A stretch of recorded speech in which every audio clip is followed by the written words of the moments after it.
So you are talking about the different like stages you go through when you're doing this this meditation practice, and you're saying that you know, after a certain amount of time you go through your organization phase, your brain is like going chaos, you're like going crazy, you don't know what's going on. Oh, great, good question. You said something about Bill Harris providing like a lot of extras or a lot of understanding about that. Yeah. Is there like a support group that it provides, or? Yeah, he wrote a great book called Transformations of Consciousness that I think you get with your first level, and really talks about that. And basically what he is saying is just you know, become curious and watch it, because it's just a feeling, okay? And the feeling starts coming up. Now there's a whole lot of cognitive baggage and thoughts that come up with this emotion. And it may be, oh my God, if I experience this, I'll die. It's too much. It'll never go away. Oh, I'll be dragged back in the darkness. Oh, you deserve this anyway. Oh, blah, blah, you know, all this stuff. All those thoughts, when the feelings start emerging, this repressed material, need to be bracketed. You don't listen to them, because those are the messages that keep you stuck.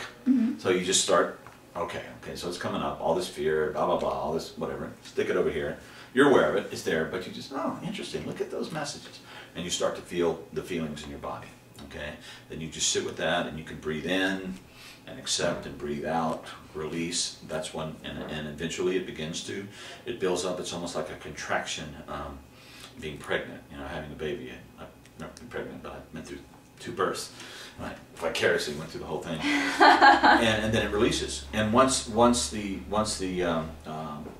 releases, you know it's released, because there's a feeling, instead of the fear or the discomfort and all the negative messages up here, there's a sense of spaciousness, depth, serenity, peace, bliss even, and often at that point you can actually start listening to the message, the messages that come out of that once you've released, because there seems to be a deeper level of wisdom underneath that. So if it was hatred, say that's the negative emotion you're dealing with, compassion begins to emerge.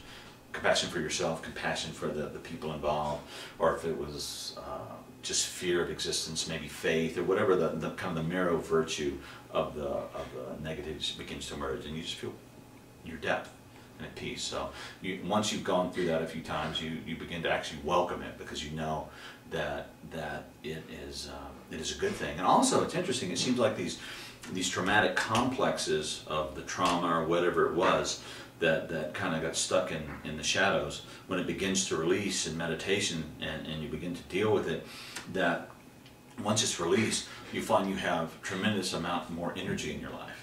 Like subtle psychic energy for creativity, for joy, for singing, for writing, for whatever. It's like you've had this stone in your unconscious that's been turned into a higher vibrational energy. At least that's what it seems like. So there's more creativity. Well, before you were spending all that energy on keeping it down, keeping that negative emotion down, or like not paying attention to it. So that's a huge amount of energy that you're putting into it. And then once you release it, keeping this thing out, yeah.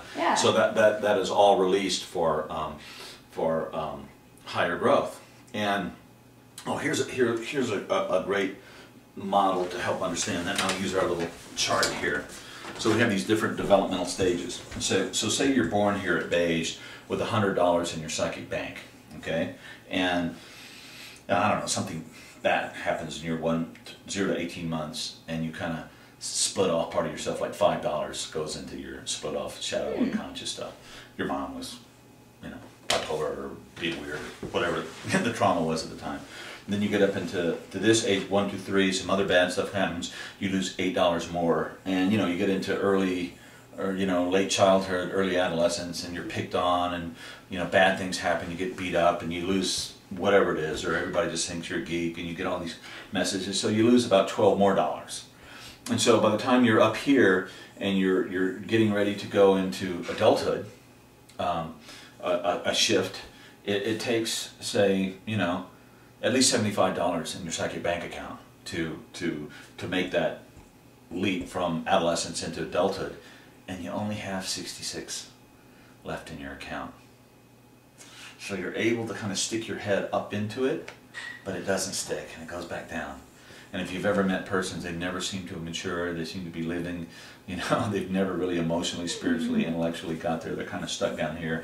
It's probably because they've had a lot of stuff that they've never really dealt with or had anybody even to teach them how to deal with it. Oh, interesting. So when you go back and you do this releasing work, and this money goes back into your psychic bank account. So instead of, you know, having $66 when you need 75, well, maybe you have $92 now.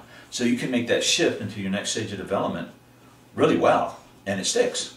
Okay, so that's why it's so important that we go back and we actually do this emotional shadow trauma work. And talking therapy, the data seems to point out that it doesn't work when you're dealing with deep trauma, and sometimes it can actually just re-traumatize the person because it brings it up, but it doesn't get rid of it.